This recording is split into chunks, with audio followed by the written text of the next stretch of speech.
네, 매주 금요일에는 여의도 씬으로 여러분들 만나 뵙고 있습니다. 국회 과방위원장이신 더불어민주당 최민희 의원님 그리고 김용남 전 의원님 나오셨습니다. 어서 오십시오. 네, 안녕하세요. 네. 자, 저희가 이제 봄으로 가는 것 같아요. 오늘부터 조금 따뜻해진다고. 네. 그 의원님 어제 늦게까지 고생하셨죠?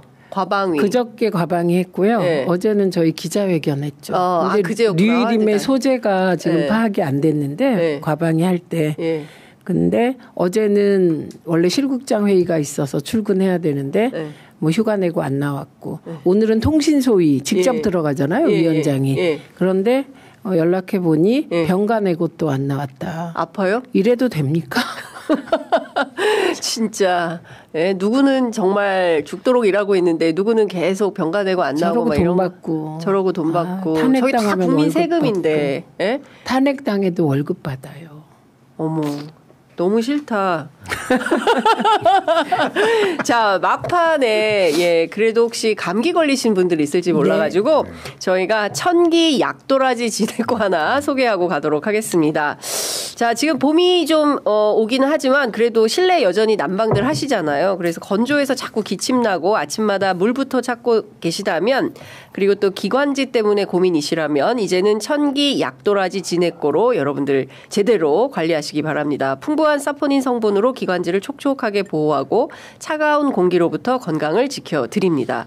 사포닌 성분의 대가 약도라지는 동의보감에도 나온 귀한 원료인데요. 추운 겨울 이겨낸 우리 농가 약도라지만을 엄선해서 담았습니다. 72시간 동안 초고농축으로 고아서 꾸덕꾸덕하고 쫀득하게 만들어서 절대 흘러내리지 않습니다. 그래서 따뜻한 물에 섞어서 차로 드셔도 되고요. 또 하나, 첨가물은 제로이라는 사실도 말씀드립니다. 설탕, 꿀, 감미료 없이 자연 원물 그대로 담았는데요. 또 자연의 은은한 단맛, 향긋함을 느끼실 수 있으십니다. 건조한 날씨에 목이 칼칼하거나 감기가 낫지 않아서 고생 중이시라면, 그리고 또 매일 피곤하시다면 제가 천기 약도라지 지냈고 추천드립니다. 출시 후 5만 병이 판매가 됐고요. 그렇지만 런칭 기념으로 3년 전 가격 그대로 드리고 있습니다. 2병 구매하시면 2병 증정하는 이벤트에 배송 메시지에 장윤선의 취재 편의점 이걸 딱 쓰시면 천연 오칠 프리미엄 스푼도 사은품으로 함께 보내드리고 있습니다. 지금 바로 취재 편의점 유튜브 더보기창 링크 클릭해 주시거나 아니면 웰스앤헬스에서 구매하셔야 사은품을 받으실 수 있으십니다. 감사합니다. 광고하시는 동안에 다 먹었어요. 원샷. 네, 원샷 고민시. 저는 아껴 먹고 있습니다. 그러니까요. 예. 하여간 그 도라지 먹으라는 얘기를 저도 많이 들었는데, 예. 막 자꾸 까먹어요. 예. 그래서 의원님도 챙겨 드시고 그러면 좋을 것 같습니다. 저는 오늘 밤에 이제 유튜브 틀어놓고 잤거든요. 네. 근데 귀에서 낯익은 목소리가 좋은 목소리가 계속 얘기를 하는 거예요. 그게 장윤선의 취재 편의점까지 아침에 들으면서 깼어요. 정말요? 의원님 틀어놓으면 이게 돌아가잖아요. 그렇죠. 그래서. 자동으로 막 계속 돌아가가지고. 예. 그러나 의원님께서는 과방위에서 격돌하셨습니다. 누구와? 네. 이진숙 방통위원장과. 저희 한번 그 준비된 영상 보고 들어가겠습니다. 이진숙 위원장님. 네. 지금 민주당에서 윤석열 대통령을 내란 수괴라고 부르고 있어요. 그 표현에 대해서 동의하지 않으시죠? 이유를 좀 설명해 주세요. 만약에 윤석열 대통령을 내란 우두머리라고 이야기한다면 이재명 대표에 대해서도 허위사실 유포범 또는 대북 불법 송금범 이렇게 부를 수 있다고 생각합니다. 거기에다 지금 기소된 게 6개인데 조용히 하세요. 한민수 의원. 조용히 해! 이게 뭐 하십니까? 저 질문하세요. 질문하세요. 하는 거 아니에요. 이거 세우고. 이상이나! 우리 같은 질문 해야죠. 내란 수계지. 이진숙 위원. 진짜 괜찮더라고. 네. 저 장면이 네. 저는 근데 이진숙은 사실을 늘 정확히 얘기하질 않아요. 불법 송금범 검찰 기소가 다 맞더라도 이게 아니지. 송금 교사범이지. 네. 정확해야 돼. 네, 예. 저는 아주 하나하나 그게 다 귀에 걸려요. 예, 가방이 때도. 예. 예, 근데 저럴 때 이제 한민수 의원이 소리를 질러주면 예. 솔직히 저는 예쁘죠. 예, 예쁜데 진행을 해야 되니까 네. 예, 질문하십시오. 네. 이렇게 하게 됩니다. 아니, 근데 질문 자체가 부적절해요. 저건 질문도 아니에요. 욕이에요. 방통위원장을 상대로 내란 수개냐 아니냐를 왜 물어봐요? 도대체 거기서 뭐 그러니까. 방통위원장이 뭐라고 답변을 한들 네. 그 답변할 위치에 있지도 않지만 네. 그 뭐야 그거 완전 왜 시간 물어보는 낭비지. 그러니까요. 왜 물어봐 소중한 저런 시간에. 질문을. 제가 보기에 저런 의원들의 태도는 쇼츠 만들려고 하는 거고요. 아. 예, 그래서 극우적 지지자들을 끌어당기려고 하는 네. 거고요. 그다음에 이진숙이 특이한 것은 제가 저 자리에 있어 봤잖아요. 방송위원회 위원장 직무 대행을 해서 근데 대체로 중립적인 태도를 취하려고 애를 써요. 그리고 저런 정치적인 질문이 나오면 그건 의원님들끼리 뭐 답변하시죠. 저는 적절하지 않습니다. 네. 이건데 이진숙은 뭐 솔직히 이진숙은 법화 유용범 아닙니까? 횡령범 아닙니까? 그런 식으로 얘기하면 예 그리고 빵진숙 빵 진숙이 저러면 안 되는데 저렇게 답을 해요. 그러니까 시끄러워지는 거예요. 저럴 때 다른 공직자들은 안 저래요. 그건 제가 답변하기에 적절치 않습니다. 그리고 아니면 말을 안 하거나 이러는데 네. 꼭 저렇게 한술 더 떠서 네, 저렇게 한다니까요. 그러니까 욕을 먹고 예. 그러는 거죠. 그러니까 참 지금 내란과 관련해서 그 언론의 책임도 상당히 중하다. 그러니까 과거에 이 윤비어천가를 불렀던 그런 여러 방송들에 대해서도 지금 다시 또 리뷰를 하고 있는 건데요. 그 속에서 사실은 방통위원장이 지켜야 되는 중립적 위치가 분명히 존재함에도 불구하고 끊임없이 편파적으로 하는 것 같은 인상을 스스로 주고 있다. 인상이 아니고 네. 탄핵에서 기각되고 돌아와서 제일 처음에 한 일이 기자실 가가지고 내란이라는 표현 쓰지 마라. 네. 이런 태도를 취했잖아요. 네. 그래서 왜 그랬냐 대정부 질문 때 물어봤더니 언론인 선배로서 했다고 그런 거예요. 그래서 당신이 자연인 언론인 선배냐. 예. 방통위원장이다. 그렇죠. 그들 보도 기능을 가진 방송사들의 예. 규제 권한, 생사 여탈권을 쥐고 있는 자 아니냐. 네. 그렇게 얘기를 했죠. 그리고 진짜 저분 웃기는 게 제가 당신 탄핵안 4대4로 기각했다 헌재가 수용하냐. 그러니까 동의한대. 그래서 제가 이거 자꾸 불법 탄핵이라고 하는데 헌재가 8대 0으로 국회 이진숙 탄핵은 적법했다라고 했다. 이거는 수용하느냐. 그러니까 답하지 않겠다고. 여기에 다 응축이 돼 있어요. 참 그렇습니다. 어쨌든 저희가 이제 방통위 현장, 과방위 현장 저희가 좀 둘러봤고요. 사실 저는 김용남 의원님 오시면 이거 꼭 여쭤보려고 했어요. 드디어 나왔습니다. 삼부 토건. 네, 삼부 토건 이슈가 저도 어제 저녁에 취재해보니까 너무 복잡하고 막 다양한 이슈가 엮여 있던데 이거 잘 들여다봐야 될 것 같고 실제로 제2의 도이치냐 뭐 이런 얘기도 나오고 있는데 의원님 요건 어떻게 될 걸로 전망하세요? 뭐 여러 방송에서 많이 말씀하셨으니까. 제2의 도이치라는 표현은 부적절해 보이고요. 네. 도이치보다 훨씬 크죠. 도이치는 그냥 진짜 주가 조작의 잡범들이 이렇게 한 거고. 네. 이거는 뭐 권력의 최정점에 있는 사람들이 계속 등장을 하는데요. 네. 이 주가 상승과 정확하게 일치해요. 그러니까 시계열적으로 다시 한번 정리해 보면 2023년 5월 14일이 일요일인데 그 일요일에 멋쟁 해병 단톡방에 뜬금없이 이종호 씨가 내일 3부 체크하고라는 메시지를 올리잖아요. 그러니까 딴 사람들이 뭐라고 해요? 예, 알겠습니다가 아니잖아요. 네. 예, 감사합니다지.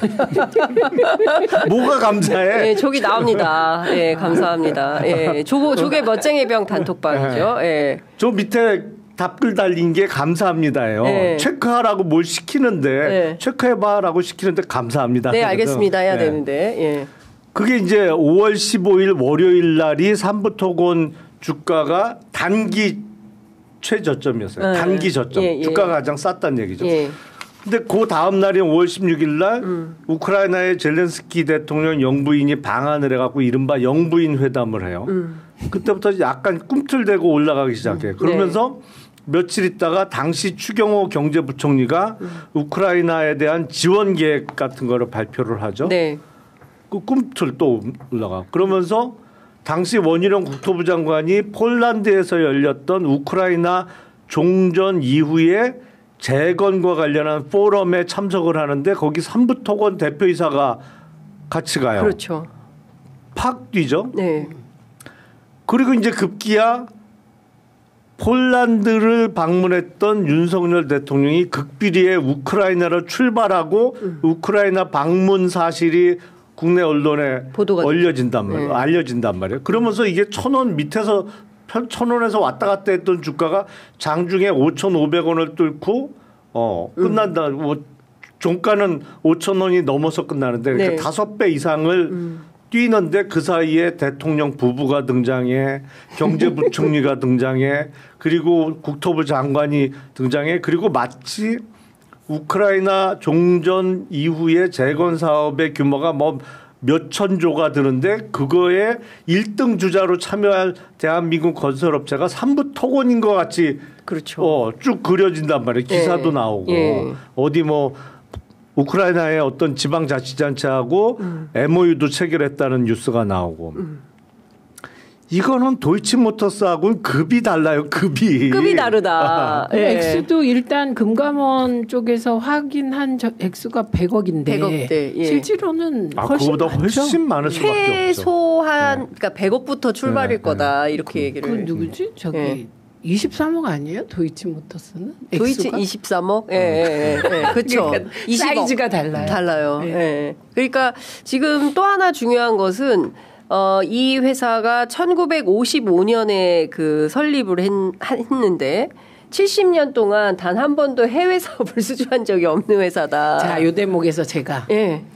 지금 저는 늘 주장하는 게 결국은 돈으로 귀결된다. 그러니까. 그리고 네. 이 모든 사태의 최종 그 기획자는 최은순이다. 저는 이걸 계속 주장하고 있습니다. 네. 즉 김건희 처가다. 예, 그리고 목표는 돈이다. 네. 그리고 그것을 향하여 여러 기획을 해온 것이다. 우리가 들은 말할 수 있는 것과 말할 수 없는 것 전부. 네. 근데 요거 딱 보시면 지금 의원님 말씀하는 거 그 로직을 요약하면 어떻게 되냐. 윤석열이 권력을 사유화해서 춤을 춥니다. 그러면 외교 라인이 바이올린 켜면서 뒷받침합니다. 그러면 거기에 김건희가 등장합니다. 네. 예, 그래서 이게 완성되는 거예요. 예. 근데 요 로직이 사실은 돈과 관련된 모든 곳에 이 로직을 적용하면 그냥 맞아 떨어지는. 예. 일종의 예. 공식 같은 거예요. 예, 로직 공식입니다. 로직. 예, 예. 예, 그렇게 보이기 때문에 예. 그리고 조모 회장 있잖아요. 조 예. 회장. 그분과 관련한 르네상스 호텔부터 계속 끊임없이 예. 무대로 등장했다가 그 파지지 않고 다시 사라졌다가 등장했다가 이제 다시 등장할 시점이죠. 예. 조모 회장이 다시 등장할 그러니까 시점이다. 삼부토건이 우리나라에서 제일 오래된 건설업체 중에 하나인데 네. 이게 원래 조남욱 회장 일가가 지배주주였죠. 네. 그리고 조남욱 회장은 뭐 일각에서는 윤석열, 김건희 중매를 섰다고도 알려졌던 뭐 친분이 대단히 두터운 사람이고 그 역삼동에 있는 르네상스 호텔을 한때 소유했었고 예. 근데 이게 삼부토건이 경영권이 넘어갑니다. 근데 형제나 친척은 전혀 아닌데 같은 조씨예요. 네. 조성옥 회장이라는 사람한테 넘어가고 그 아들이 조원일이라는 사람인데 네. 이 경영권을 넘긴 이후에 그 이상한 일들이 정말 많이 벌어지기 시작하는데 일단 조남욱 회장 일가에서 조성옥 회장 일가로 경영권이 넘어가는데 네. 이종호라는 사람은 양쪽하고 다 친해요. 이종호 블랙펄. 이종호, 예. 블랙펄 인베스트먼트의 이종호. 예. 그 도이치모터스 2차 주가 조작의 주포 주포. 이종호는 예. 양쪽하고 다 친해요. 김건희 계좌 관리인. 네.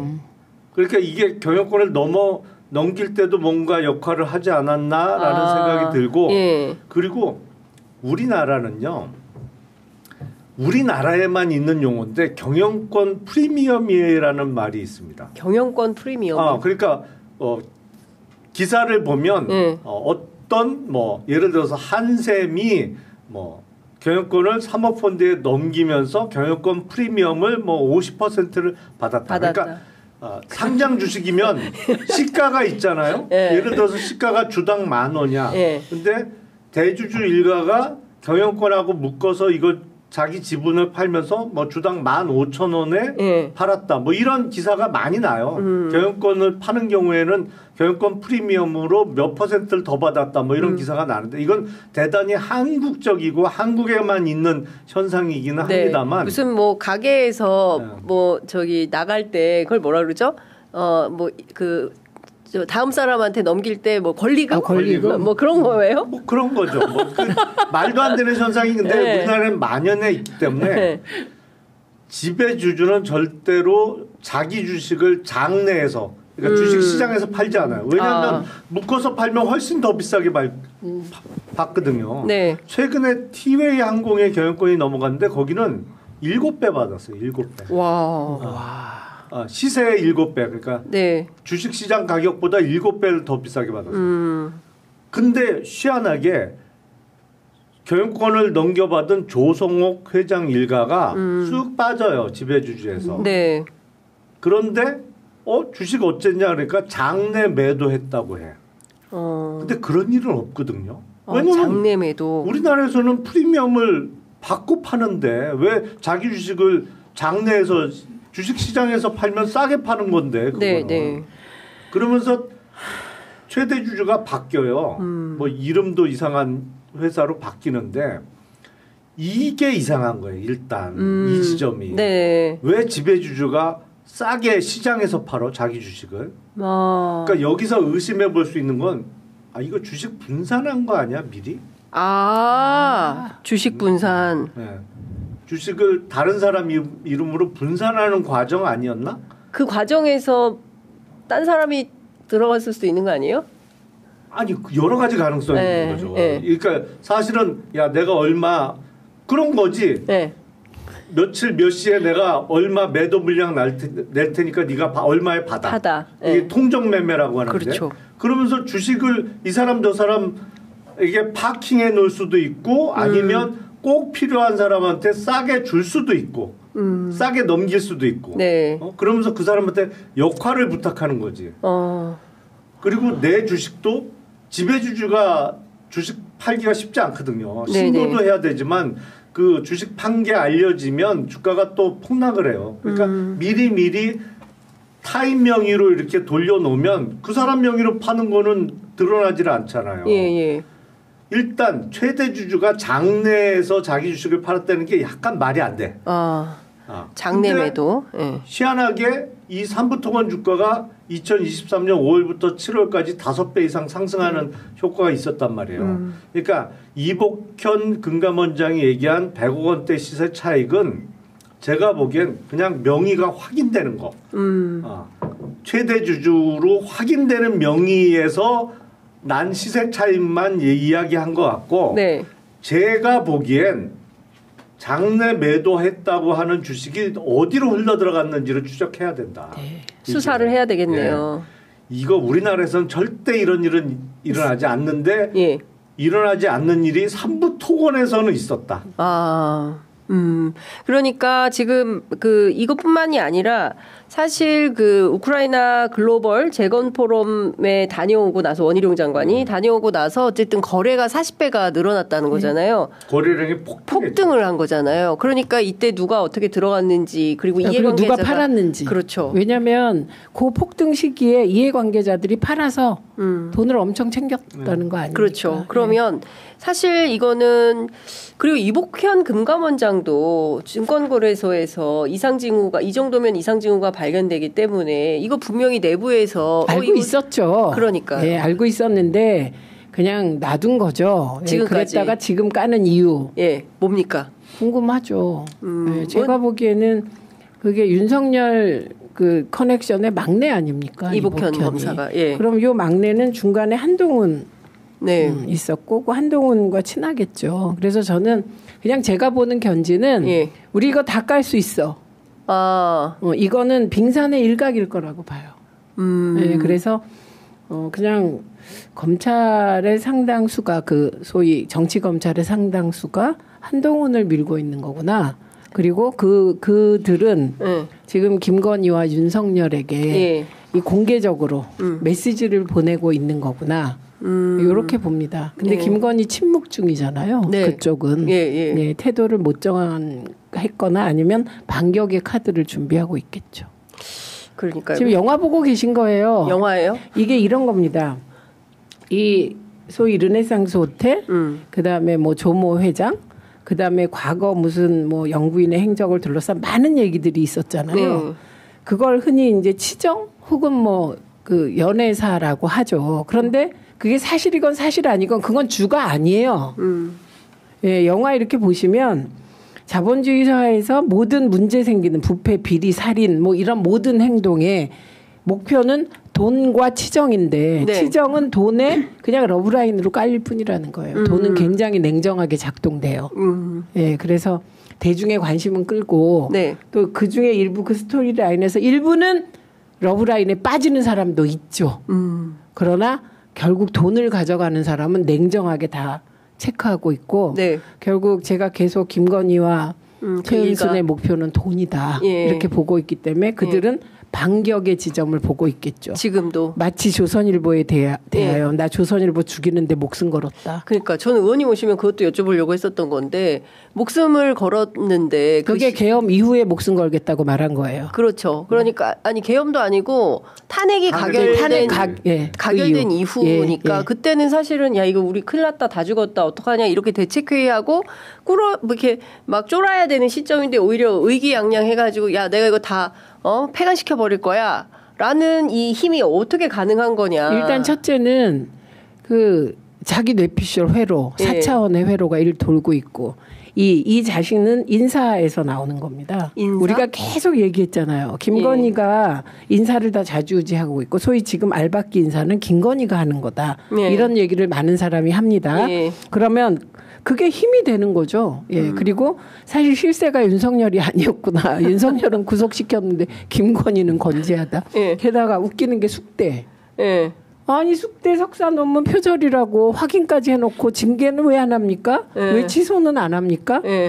그래서 교육위가 열심히 하고 있으니 응원해 주시기 바랍니다. 국회 교육위가. 석사학위 아직 취소 안 됐어요? 안 됐어요. 확인만 했죠. 표절이다라고 확인했고 예, 그다음에 학위 취소를 해야죠. 아니, 그러니까 표절이면 학위 취소를 해야지. 자연히 되는 거 아니에요? 숙대가 하고 있는 얘기는 박사학위 논문은 취소할 수 있는데 석사학위는 그런 규정이 없다는 거예요. 그러니까 이렇게 사회적으로 했으니까 끝났다 뭐 이런 주장이에요? 아니 그런 주장은 아니고 규정이 없어서 그걸 어떻게 할지 논의 중인다. 그 논의하다가 진짜 목 빠지겠습니다. 그래서 이렇게 김건희가 건재한 거예요. 그래서 저는 김건희가 아직도 비화폰을 가지고 있나? 이거 왜 이게 안 밝혀지나 모르겠고요.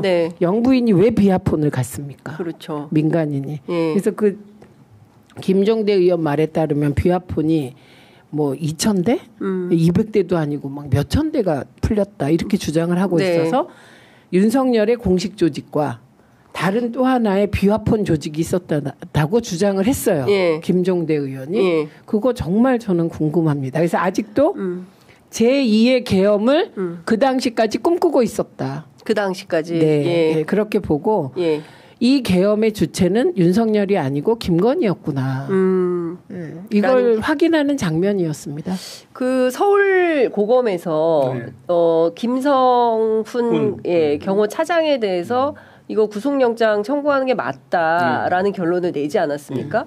그러면 이제 그 비화폰 그러니까 내란의 블랙박스라고 하는 비화폰 서버가 열릴 수 있을까요, 조만간? 일단 김성훈 차장에 대해서는 구속영장 청구가 되겠죠. 경찰에서 신청을 하면 이제 심의위원회에서 야 이거 청구하는 게 맞지 왜 자꾸 기각해라고까지 결정을 했으니까 청구하면 법원에서 이제 만약에 발부가 된다고 하면 구속영장이 발부돼서 구속이 될 거 아니에요. 그러면 이제 대행자가 또 나올 거 아닙니까?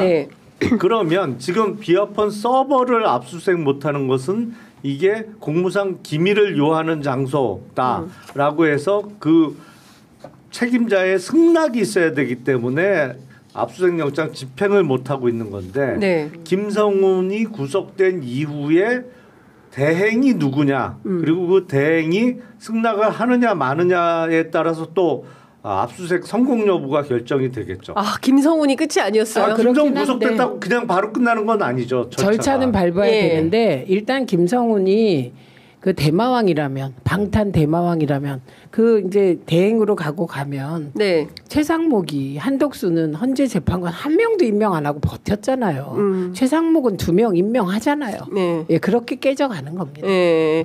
그러니까 그 밑에가 그러면 이광호 본부장이 되는 건가요? 글쎄요, 그 경호처의 직제가 어떻게 되는지 봐야 될 것 이광호 같은데. 본부장일 것 같습니다. 근데 지금 두 사람이 똑같은 스탠스 아닙니까? 근데 그게 이제 거기도 구속하면 되지. 그렇죠. 아니 그거는 어렵나? 요건이 발생하면 네. 그렇게 가는 겁니다. 근데 거기도 사실은 끊임없이 똑같이 구속영장 청구를 그렇죠. 했었던 사람 아닙니까? 네, 예. 그러니까 예.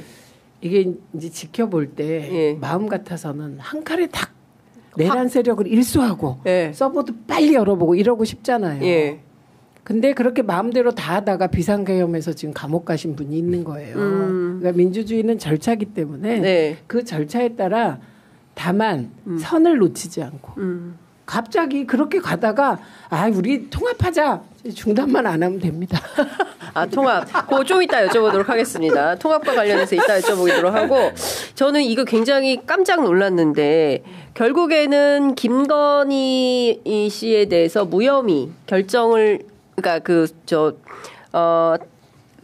무혐의, 그러니까 그 명품백에 대해서 무혐의 결정을 내린 그 검사에 대해서 민주당이 탄핵을 하려고 하니까 그게 결정적으로 해버려라고 한 거다라는 어제 JTBC 보도를 보면 그거는 진짜 충격적인 것 같거든요. 그거는 어떻게 보셨어요, 의원님?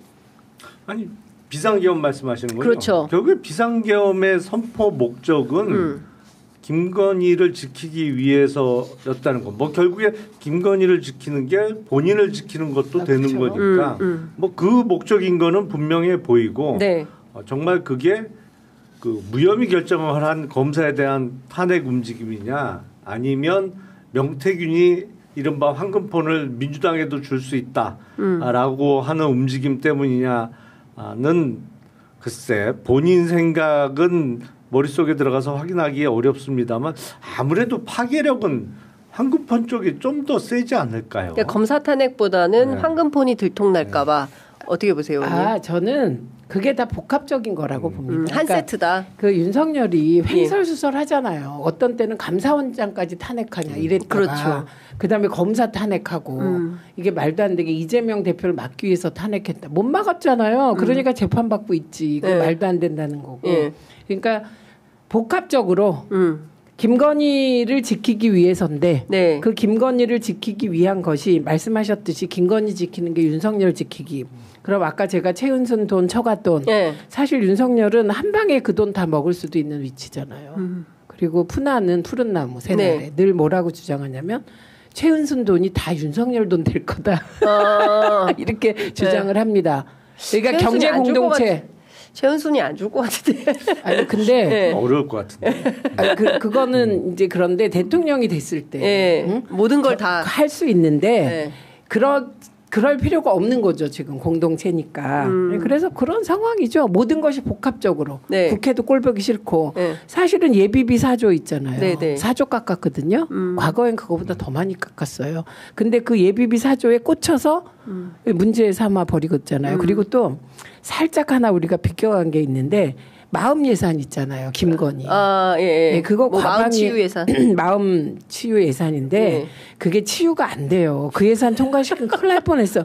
예를 들면 네. 아이들 과잉행동 장애를 SNS나 인터넷 앱으로 조절하겠대요. 더 과잉행동 장애 되거든요. 그게 가능이나 그런 합니까? 것도 들어 있어요. 거기 예산에. 그런데 뭐가 있냐면 제가 300억을 깎아서 했다. 마음 수련 예산을 미래 거를. 그래서 우리가 뭘 깎았지? 다시 봤습니다. 네. 근데 과거 거 깎고 50억을 깎았더라고 신규 예산을. 네. 그래서 50억 깎았는데 더 보니까 그게 25년에 50억. 그 다음에 몇 억해서 300억짜리더라고요. 아. 그래서 저희가 딱 보고 이거는 완전 구라 예산이다. 그리고 단칼에 깎아버렸거든요. 네. 그게 윤석열의 입에서 나오더라고. 그 예산 깎았다고. 근데 그게 윤석열의 입인 건지 김건희의 빙의인지. 빙의겠죠. 예, 근데 그러니까. 윤석열이 이렇게 하는 거 보면 이렇게 제가 전두엽 실조 상태가 아니냐. 그렇기 때문에 빙의 돼서 네. 곧 딱 두 줄이 들어갔더라고. 이걸 장인수 기자가 얘기를 해서 제가 우리가 깎은 건 두 가지인데 300억이라는 건 없었는데 보니까 그게 300억짜리 예산이었던 거예요. 그래서 각 상임위에서 이런 식으로 따져보면 더 많이 흩어져 있었을 것이다. 그러니까 어쨌든 뭐 예산 깎고 뭐 입법 폭주하고 뭐 이래서 했다는 건데 어쨌든 이제 종합을 해보면 민주당이 참 싫었다. 반국가 세력이다. 이렇게 자기는 생각을 했던 거죠. 제가 그 나한테 반대하면 다. 그 반국가 세력이라는 말, 반대한다는 말 추상적이죠. 구체적으로 민주당이 이렇게 예산을 콕 찍어서 파헤쳐서 김건희 예산을 깎고 이런 일을 한 적이 없는 거예요, 과거에. 근데 이번에 그거를 했다. 진짜 이건 용납할 수 없다. 예산 깎지. 김건희 특검법을 3번이나 올려? 한 번 하고 말지. 김진표가 그랬잖아요. 김진표 의장이. 대통령이 거부권 행사할 거 뻔히 알면서 민주당이 왜 그 법도 하냐고. 그러니까요. 그게 민주당의 현 주소였는데 그때는. 지금은 한다는 거죠. 이게 다 종합적으로 작동했을 것이다. 근데 저는 이런 생각이 좀 들어요. 어쨌든 이제 그가 왜 비상계엄을 했을까에 대해서는 어느 정도 퍼즐이 이제 맞춰지는 것 같고 거기에 이제 뭐 아주 디테일한 내용들이 조금씩 추가로 더 밝혀질 거고 더 나올 것들이 있다. 그리고 어제하고 오늘 양일간 또 이제 명태균 씨에 대한 조사가 진행이 되고 있기 때문에 거기에서 추가로 확인되는 뭐 사진이며 문자며 뭐 이제 음성 파일도 다 분석을 하고 있다니까 국민의힘 관련해서는 더 많은 내용이 나올 것이고 대선 주자들도 포함이 돼 있을 거다라는 내용은 쭉 드는데 중요한 건 지금 선거 때문에 선거 이후의 상황이 어떻게 될까에 대한 탄핵 선고요. 그렇죠. 네. 왜냐하면 보수가 상당히 이제 극우가 준동하기 때문이고 또 하나 충격적인 것은 독일의 공영방송에서 극우의 주장을 그대로 받아서 마치 대한민국의 선거가 부정선거인 것처럼 보도가 돼서 또 논란이 좀 되고 있습니다, 의원님. 이거는 언론 측면에서 따져봐야 될 이슈 같아요. 네, 저 부분은 본래는 저거 문화부가 대처해야죠. 옛날엔 국정홍보처가 저런 거 대응했습니다. 예, 그래서 외교부도 대사관도 다 대응해야 되는데 늘 말씀드리지만 친위 쿠데타이기 때문에 국가가 저런 일에 작동을 안 하니까 지금 민간 차원에서 대응하고 있고 국회가 대응하겠습니다. 예, 그래서 뭐 독일의 공영방송에서 저랬다 이건 헌재 판결에 영향 안 줍니다. 예, 그래서 그건 이제 선을 그어야 될 것 같고 저는 많은 법률가들이 이번 주에 탄핵이 선고된다고 얘기했어요. 맞아요. 예, 그리고 4월 신장식 의원 4월 30일 날 된다고 뭐 한다고 내기하자고. 그래서 제가 아니다. 그다음에 나와서 그럴 수가 없다. 맞아요.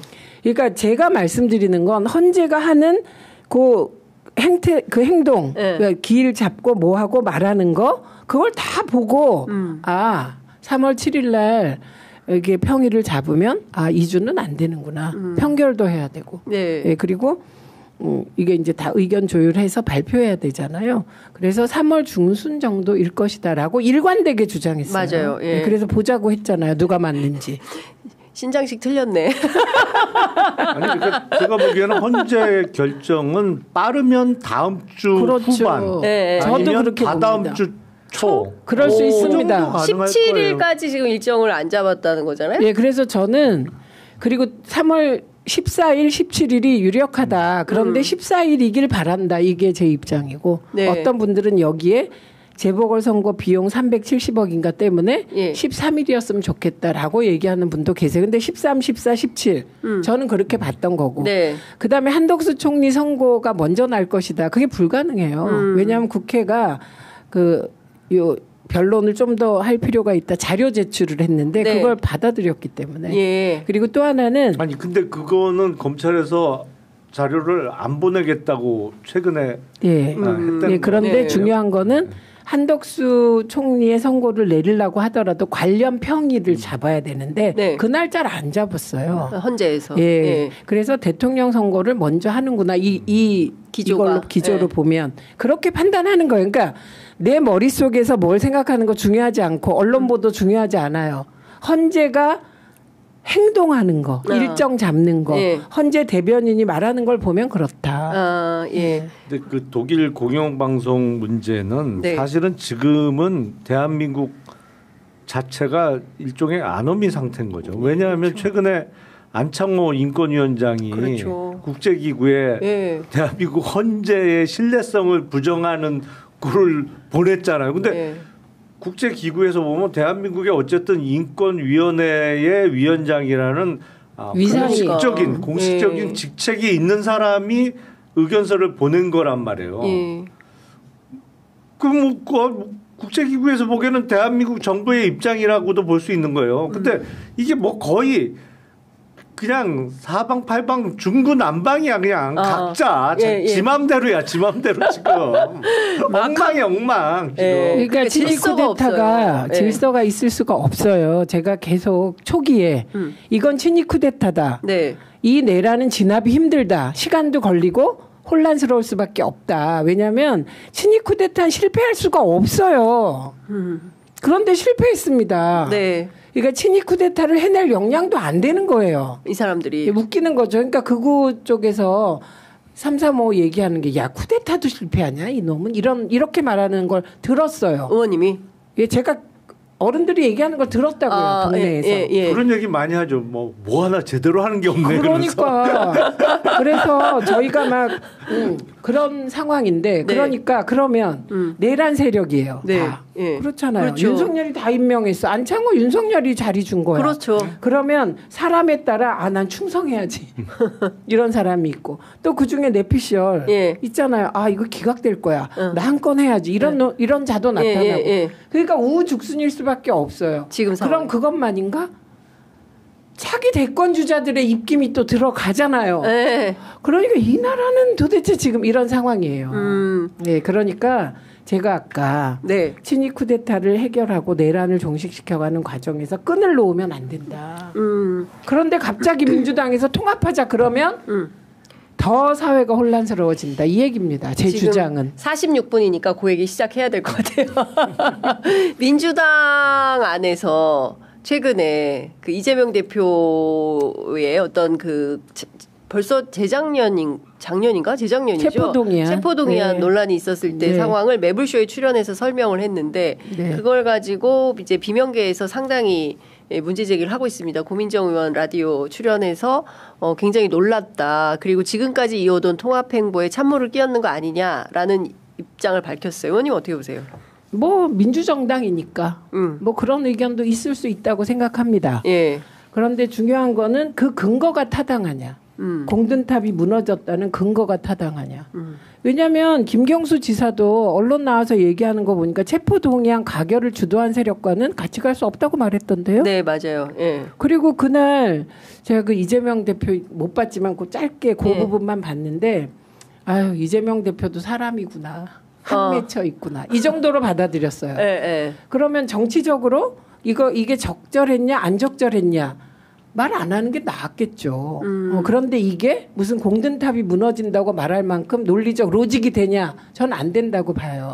왜냐하면 지금 이재명 대표가 만나면서 공든탑을 쌓은 사람 보세요. 김부겸 총리, 김경수 지사.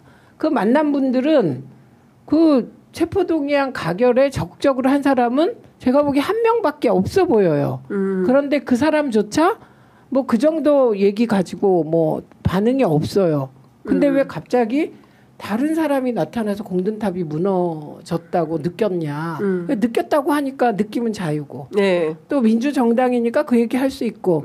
그러나 근거도 틀렸고 규정도 정확하지 않다. 이렇게 봅니다. 네. 의원님은 뭐 다른 정당이긴 하나 어떻게 느끼셨어요? 아니 저는 뭐 사람으로서 본인이 겪었던 일에 관해서 어떤 감정, 기억은 충분히 가질 수 있죠. 근데 어쨌든 현실적으로 대선이 임박해 오고 있고 그리고 유력한 대선 주자잖아요.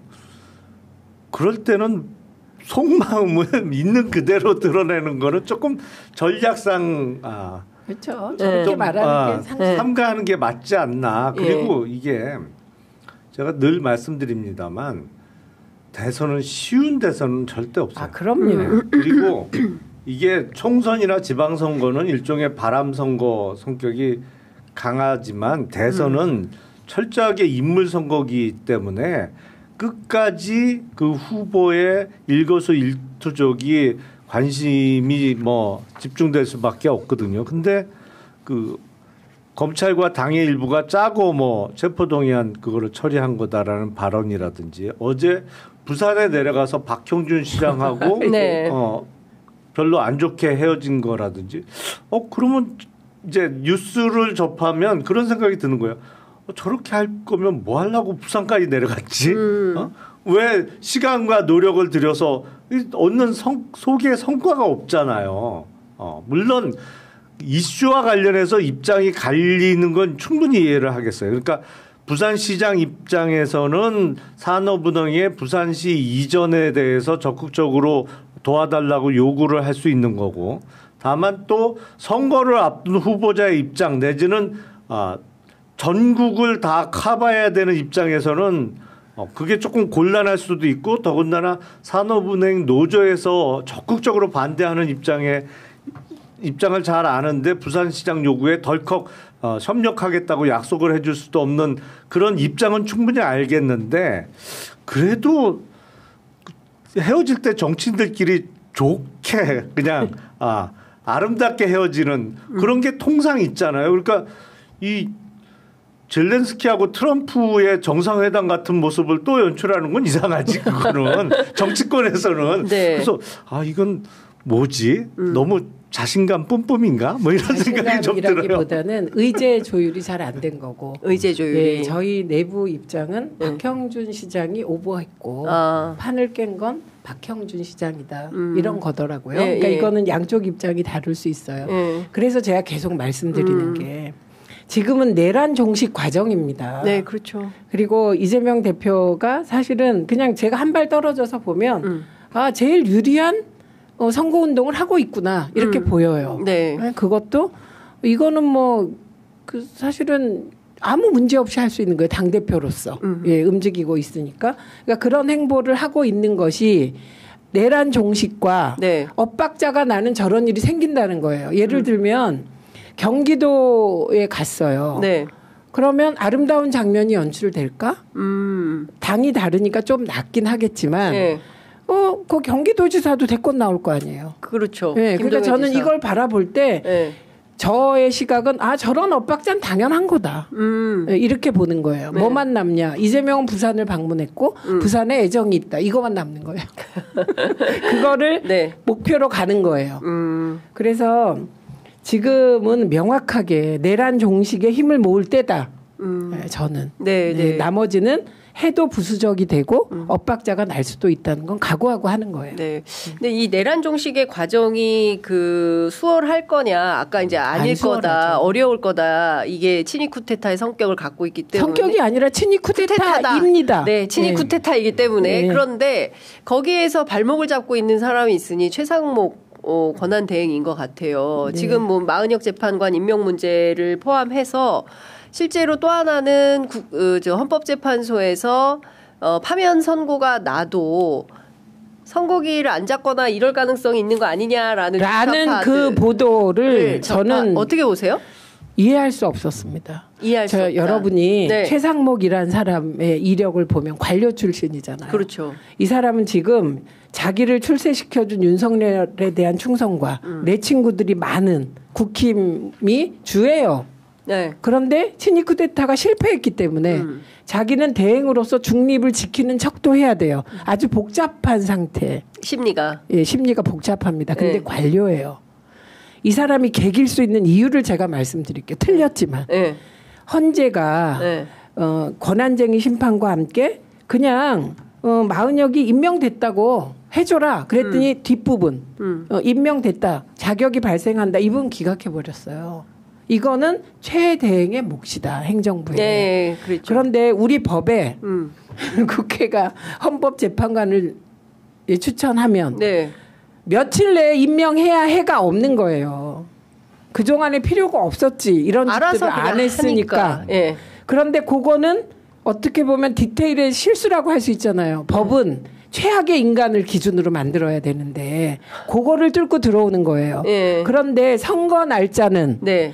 60일, 사면 이후 60일 딱 정해져 있어요, 법에. 그거 안 하면 그냥 그건 탄핵해도 아무도 말 못하는. 네. 본인이 잘 아는. 예.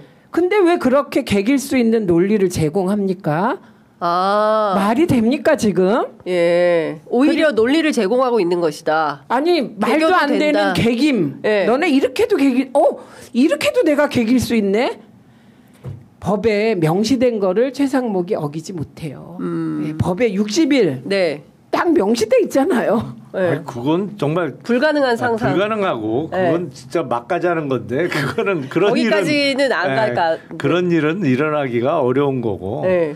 다만 글쎄요. 이제 그 시점에 따라서는 권한대행이 최상목이 아닌 한덕수 총리로 바뀔 가능성이 있잖아요. 그러니까 오히려 저는 최상목 권한대행보다는 이제는 대선까지는 한덕수 권한대행 체제가 어떻게 운영될 거냐. 네. 근데 지금 마은혁 후보자를 임명 안 하고 있는 거는 제가 보기엔 이리저리 이유를 따져봐도 없죠. 그냥 결론은 하나예요.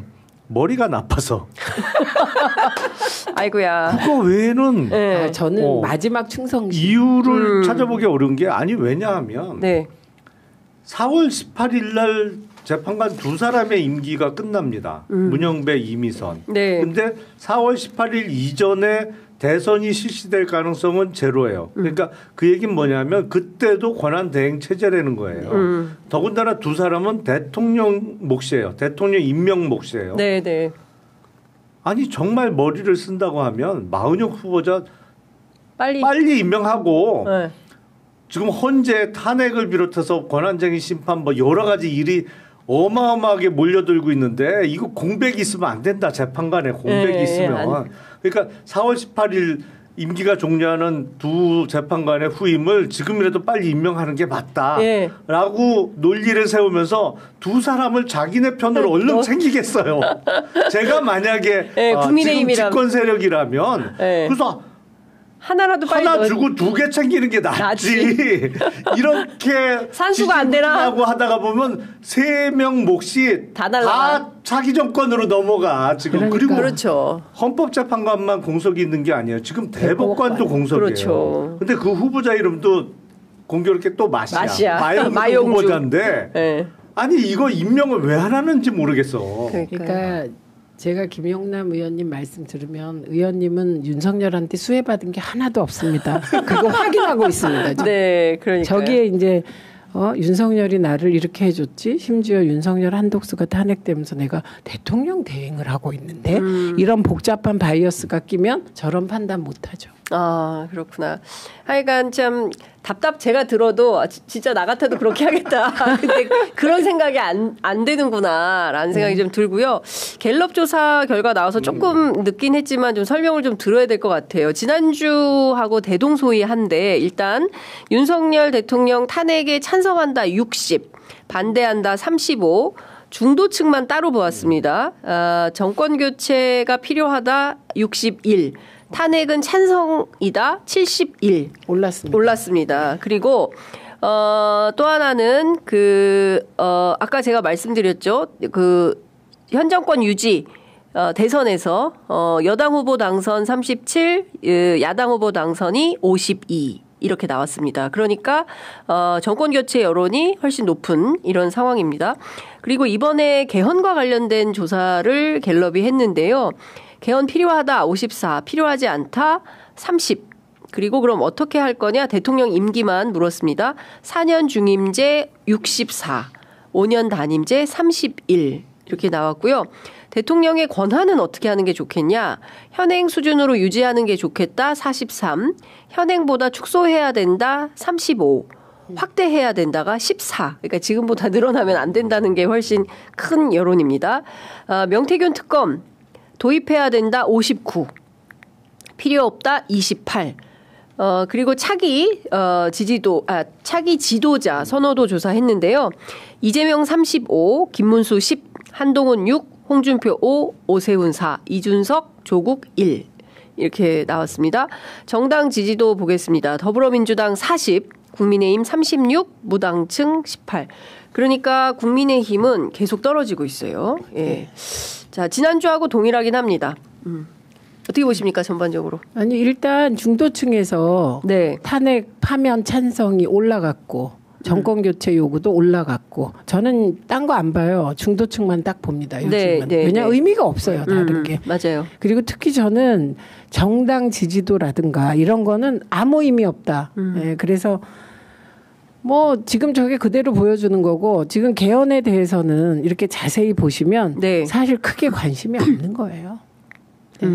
네, 사실은. 네. 네. 그러니까 지금 언론에서 4년 중임제 얘기가 계속 나오니까 그게 이제 데이터로 그러니까 익숙해져서 그런 것 같기도 하다라는 생각이 좀 드는데 의원님은 전반적으로 어떻게 보셨습니까? 저도 뭐 계속 말씀드립니다만 네. 정당 지지도는 선거에 있어서 큰 의미는 없고요. 네.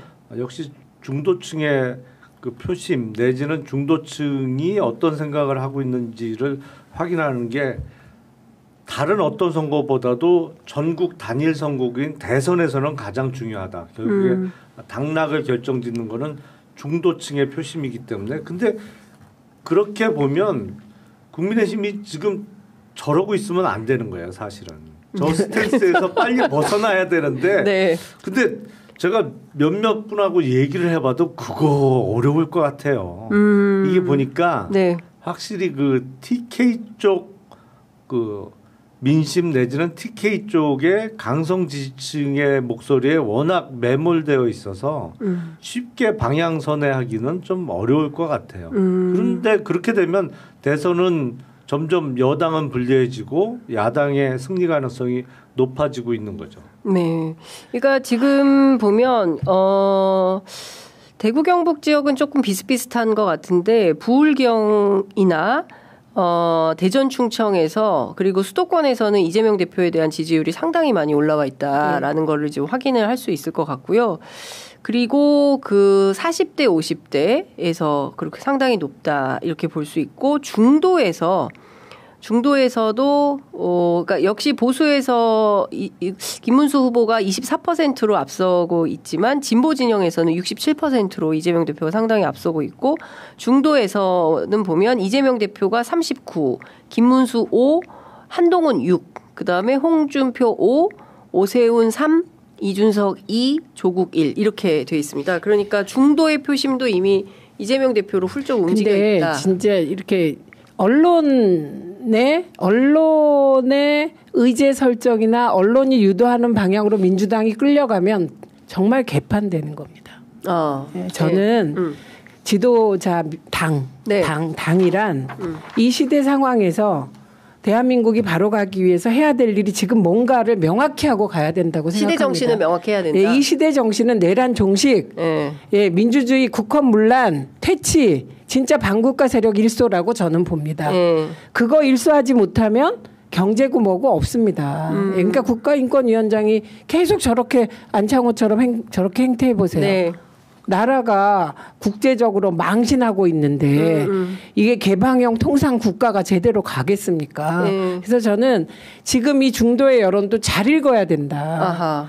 예를 들면 당 내에서 자꾸 중도 하는데 중도가 있습니다. 근데 이 중도가 그럼 내란 종식에 반대하냐? 아니죠. 여기 확인되죠. 네, 그러니까 중도가 민주당과 이재명 대표를 지지하는 건 윤석열이 내란을 일으켰고 그 내란을 종식시키고 나라를 좀 일단 정상화시킬 세력으로 민주당을 택한 겁니다. 100% 만족스러워서가 아니라 야당이니까 지금. 그래서 저는 야당이 어떤 선거에서도 경제 안정을 내세워서 집권하는 거 못 봤습니다. 정확하게 야당답게 그 윤석열이 뭘 잘못했는지 국힘이 지금 극으로 빠지고 있는 것 등등 해서 저는 내란 종식, 민주회복, 경제 안정 이거라고 생각해요. 의원님은 어떻게 보세요? 대선의 시대 정신. 일단 구도를 보면 지금 점점 국민의힘 당내 경선에서는 김문수 대 한동훈 구도로 가고 있는 거 아닌가라는 생각이 좀 들고 지금 이번 대선의 시대 정신은 사실은 일단 혼란의 극복이 되겠죠. 지금 워낙 각종 인사라든지 뭐 어떤 국책 사업이라는 게 정말 들여다보면 한숨밖에 안 나오잖아요. 그러니까 대왕고래 막 이런 거 보면 진짜 기가 막히죠. 그러니까 이거를 빨리 이 혼돈을 극복하는 사람 뭐 그런 의미에서 어떤 면에서는 능력주의가 부상할 수 있는 상황이라고 생각을 해요. 일단 뭐 어디 점쳐갖고 국제 방향을 국정 운영 방향을 정하지는 않을 사람이 돼야 되니까. 사실은 다 점쳐갖고 한 거 아니에요? 대통령실 이전도 그게 그러니까. 주술이지 뭐 다른 이유가 뭐가 있어요? 아니 저 임명 안 한 것도 제 사주가 그러니까. 윤석열을 해야 할 사주라 그랬다는. 맞아. 방통위원 임명 안 시킨 게 그것도 사주 때문에 그랬다고. 나는 예, 얘기를 얘기가 기자가 용산에서 듣고 전해줬는데 그거 예. 확인 좀 해주십시오. 아니 그러니까 옛날 같으면 웃고 지나갈 소리인데 이제는 그럴 것 같아. 뭐라고 끄덕여지잖아요. 그렇죠. 그러니까 일단 철저하게 반대되는 사람. 지금의 윤석열의 모습과는 좀 반대되는 이미지를 갖는 사람. 그리고 저 얘기 하시다 보면 웃으시는 이유가 보세요. 경기도지사 하면서 실력사, 성남시장 하면서 정말 성남시장 그렇게 성남시가 발전했을 수가 없어요. 네. 게다가 실용주의적이기까지 해요. 네, 그래서 중도 행보까지 당내에서 욕먹으면서까지 가. 네, 그렇기 때문에 저는 이재명 대표가 뭐 저쪽에서 억울한 사법 리스크 프레임을 씌웠지만 불구하고 그냥 쭉 갈 거라고 생각합니다. 이제 당이 잘하는 것만 남았다고. 네, 당이 일단 뭐 잘하는 일만 할 말 없어요. 수술에 의존하지만 안 하고 감사하다. 하나의 조건은 완성되는 거예요. 주술의 피해자. 예, 더 이상 주술로 뭔가 무속, 굿 이런 얘기 그다음에 뭐 역술인 이런 것 좀 제발 안 나왔으면 좋겠다. 그러고 보니 건진 법사도 이제 예, 공천 헌금 받아가지고 논란이 되고 있고. 그거 보세요. 다 돈이지. 무속의 그러네. 끝도 돈이에요. 천공도 이제 나오지 않을까라는 생각도 좀 듭니다. 자, 오늘 두 분 너무 재밌게 잘 들었습니다. 그리고 공부가 되네요. 김용남 의원님 또 최민희 의원님 나오시니까 공부를 시켜주시는 두 의원님 너무 감사했습니다. 자, 다음 주 뵙겠습니다. 고맙습니다. 네, 감사합니다.